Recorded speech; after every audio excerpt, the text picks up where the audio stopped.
pre-trip time, and we got diesel. We're good. Let's go. After our pre-trip, we head on over to the plant to wait and get loaded.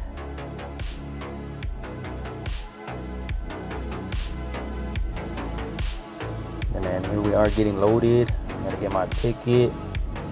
Once I get my ticket, I gotta send that back up to the batch office.